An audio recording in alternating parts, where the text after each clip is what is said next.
Thank you very much. I feel truly blessed. Okay, the next item on the agenda is a short history of the building by Mrs. Jane Lloyd. So please welcome Jane. I had a deal with Andrea that I was going to introduce Jane, my charming, lovely, beautiful wife. And just a little short bio. Jane is a member of the management committee, who was also the last president of the IODE from 2003 to 2005. Jane is currently writing the history of the IODE Bahamas, which she hopes to have published in the near future.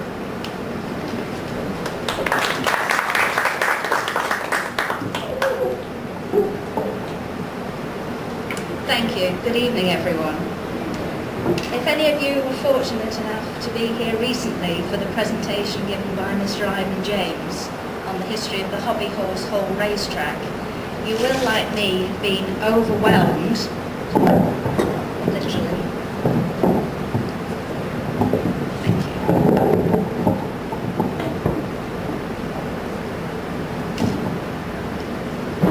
you. You will, like me, have been overwhelmed by his deliverance without the use of any notes whatsoever.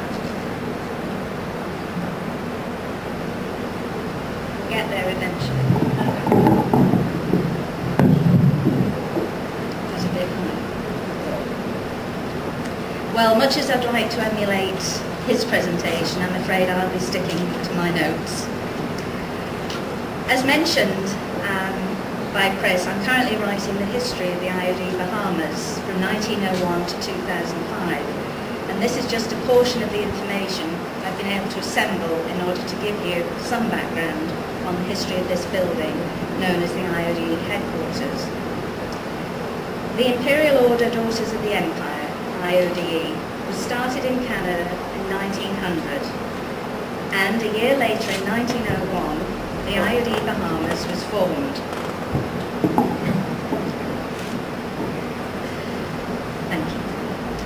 The primary objectives of the order were to promote education, to care for widows, orphans and dependents of UK and Commonwealth soldiers killed during time of war, to work for the relief of those in poverty or distress, irrespective of race, colour, creed or sex, to assist in the progress of the arts, and to give donations for charitable purposes.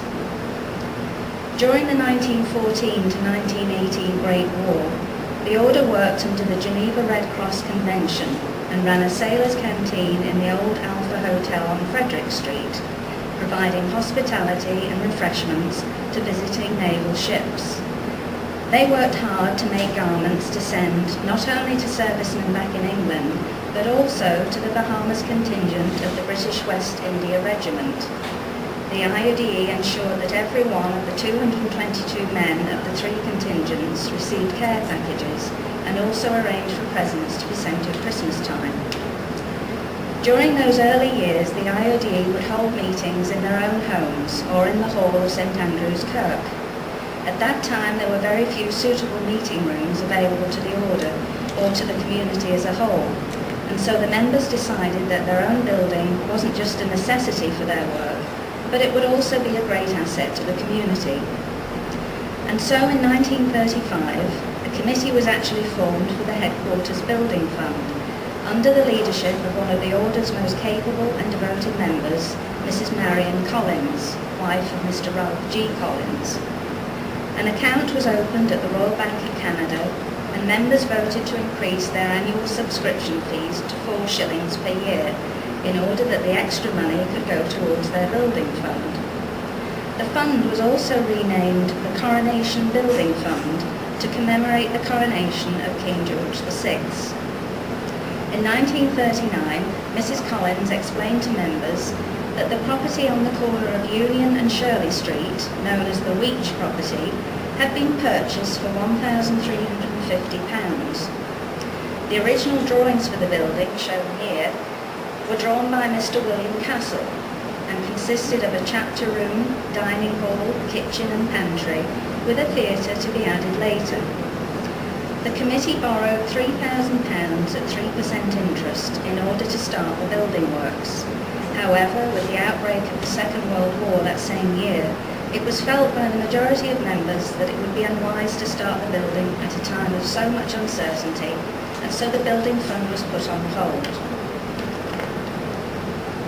The order plunged itself into war work, running its servicemen's canteen again on borrowed premises and catering for upwards of 2,000 men at the Royal Air Force training base and those servicemen and survivors from torpedoed ships. The canteen was operated by the IODE until 1946, and this only emphasised to the members the necessity of a permanent home for the order. At that time, the IODE were renting a basement room in George Street, and then rooms were kindly donated by the Royal Victoria Lodge on Bay Street. But it was now felt that in order to save enough money to pay off the interest, future meetings should take place in members' homes. Mrs. Collins and her committee continued to work hard raising funds for the building by organising concerts, suppers and fetes, and using her own home in Centreville for some of the events. Sales of Lady Brown's Bahamian cookbook also helped a great deal to raise funds. In March 1950, the IODE organised a concert by the American composer Irving Berlin at the British Colonial Hotel, and the funds generated were divided between the building fund and the Salvation Army. Unfortunately, Mr. Castle's drawings for the building were not utilised, as the Public Board of Works at that time imposed certain restrictions on the size of the building, and so plans were modified. By 1948, the revised plans for the building by Mr. Morton Turtle, who had kindly offered his time and work, were discussed, and it was agreed that building work would commence once prices became more stabilised. Mr. Gordon Higgs was to be in charge of the construction, and many others in the community were ready to assist with donations of building materials, including Messrs. Collins, Castle, Neal and Gomez. And Lady Oakes, widow of Sir Harry Oakes, had even offered to lend the entire amount needed to complete the building. In September 1950, it was agreed to proceed at once with the erection of the new IODE headquarters, with the cornerstone to be laid later in the year. Mr. Gordon Higgs suggested to the building committee that a skeleton building be started with the funds presently available, and as more money was collected, the building would be completed. It was hoped that the headquarters would be used as a canteen for the crews of the visiting Royal Navy ships and those of the US Navy, which frequently visited Nassau. It was also planned to provide facilities for games such as basketball, table tennis and badminton, and a good dance floor was also to be installed, together with a stage. It was hoped that plays could be produced and concerts given, so that in time the building would become one of the centres of recreational and cultural development, and the IODE Bahamas could also extend their educational work. On December 7, 1951, the IODE Bahamas assembled to witness the laying of the cornerstone of their new headquarters at the corner of Shirley and Union Street, later to be renamed Elizabeth Avenue. Present were the National President, Mrs. Arthur Sands, and members of the Building Committee, Mrs. Collins, Miss Mary Mosley, Mrs. D. Cusick, Mrs. Leslie Higgs, Mrs. Harcourt Malcolm, Mrs. P.M. Lightbourne, and Mrs. Ruth Miller. Mrs. Miller handed Mrs. Collins a little box containing a copy of the IODE Constitution, a badge of the Order, a list of names of the Building Committee, current coins of the realm, and a copy of the latest newspaper. Unfortunately, I can't confirm if this was the Tribune or the Guardian. And the box was then placed under the stone, and the cornerstone was then lowered into position. Mrs. Collins remarked, "I feel highly honoured that you should have chosen me out of your midst to lay the cornerstone of the building for our headquarters. The laying of a cornerstone is to me like the planting of a seed, which will grow into a large tree bearing good fruit.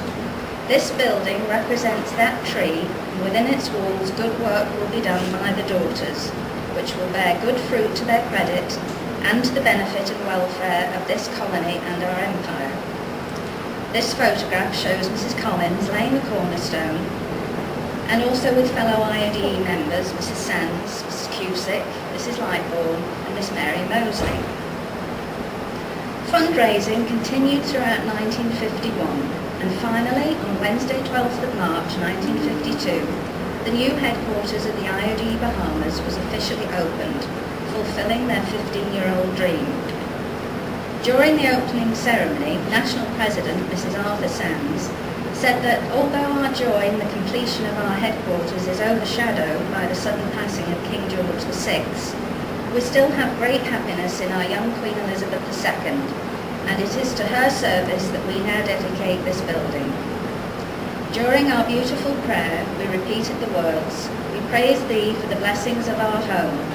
This is the home of our order, where we may labour loyally for the welfare of our country, and it is with true thankfulness for this great blessing that I now declare the building open." In April 1957, the balance on the mortgage was paid off, and IODE members forged ahead with their fundraising activities in their own headquarters. Throughout the 1950s and 60s, the hall was used to coordinate all the work of the IODE, which included the Earl Haig Poppy Fund appeal, maintenance of the RAF Cemetery, and the IODE Scholarship Fund, as well as their continuing support of local charities and organisations. Throughout the 1950s until 1962, the IODE provided hospitality to visiting ships of the Royal Navy, US Coast Guard and Canadian Navy by hosting dances here in the hall for the officers and men. This was the standard invitation sent out to the ship's personnel by the IODE. In 1957, some 11 ships visited Nassau and some 650 officers and crew attended dances here. And I can guarantee that many hundreds of sandwiches and pots of tea were made by the ladies of the IODE on those occasions. The hall was also well utilised by visiting guest speakers, and in 1959, Colonel Ilya Tolstoy, the grandson of Leo Tolstoy, held a captive audience with his talk on communism and all its aspects. I'm sure that was a cheery little presentation. The IODE would also loan out the hall to other civic groups and made special arrangements with the Red Cross so that they could use the hall in times of emergency, particularly hurricane season. Sadly, in 1970, the IODE Bahamas were faced with the problem of having a hefty real property tax valuation placed upon their headquarters, and advice had to be taken as to the future of the building. By 1974, members sadly agreed to the selling of the IODE headquarters, since attempting to maintain the building under current circumstances and yet continuing with their charitable work would be impossible and fruitless. Newly elected President, Ms. Barbara Brown, sought legal advice, and it was suggested that because the IODE had been unsuccessful in finding a purchaser for the hall, it might be possible to give the building to, for example, the Bahamas Historical Society. Members therefore agreed that if, after a reasonable period, no buyer was found, the hall should be given to the Historical Society with the following stipulations. 1, that the building will always be called the IODE building. 2, that the platform will become the archives of the order. In this way, there will be a continuing monument to the IODE Bahamas. And 3, that the IODE may hold their meetings in the building as long as the IODE exists in the Bahamas. On October 16, 1975, Miss Brown sent a letter to Dr. Paul Albury, President of the Bahamas Historical Society, outlining the IODE's offer, and in February 1976, Dr. Albury replied with the Society's acceptance of the offer. On May 5, 1976, Miss Brown called a meeting of the Order to ensure that the conditions of the deed of gift to the Historical Society were correct and approved by members. Members were in total agreement that the hall should be donated, as it had become so difficult due to the ever-decreasing numbers in membership to continue to raise sufficient funds to meet the cost of the upkeep of the hall and to continue with other fundraising commitments. And so, on Friday 21st of May 1976, at the annual general meeting of the IODE Bahamas, Miss Barbara Brown handed over the deeds and keys to the property to Dr. Paul Albury. In turning over complete ownership and responsibility for the 24-year-old building, Miss Brown said, Through this gesture, the IODE is expressing yet again its continued commitment to the community. In accepting the deeds to the building, Dr. Albury, speaking on behalf of the Historical Society, said, "We now have dimensions of opportunity greater than any we have ever known, and we are able to look out on horizons more beautiful than we have ever seen. I only hope that we shall be able to use the building in a manner that will never give the IODE cause to regret this decision." Also present at the ceremony were some 20 members of the IODE who were responsible for raising the funds which paid for the property and erection of the building. IODE members had also agreed to purchase a plaque for the Bahamas Historical Society, and on April 28, 1992, the plaque was installed at the front of the building. This photograph shows Mrs. Joan Albury, widow of Dr. Paul Albury, Jeanette Roberts, then President of the IODE Bahamas, and Dr. Gail Saunders, then President of the Bahamas Historical Society. The IODE Bahamas disbanded in 2005, and 2 years ago I started the mammoth task of sorting out the 104 years worth of records. Last year, with the help of my trusty husband Chris, I was able to finally put together a collection of memorabilia on the stage as a lasting tribute. Amongst all the original documents on display is the actual Royal Bank of Canada bank book used by the IODE for their building fund. I feel quite sure those IODE members who helped to bring this building to fruition would be extremely pleased to see how the Bahamas Historical Society is taking good care of their old headquarters and continuing the preservation of Bahamian history, which was so very, very important to the IODE. Here's to many, many more years to come.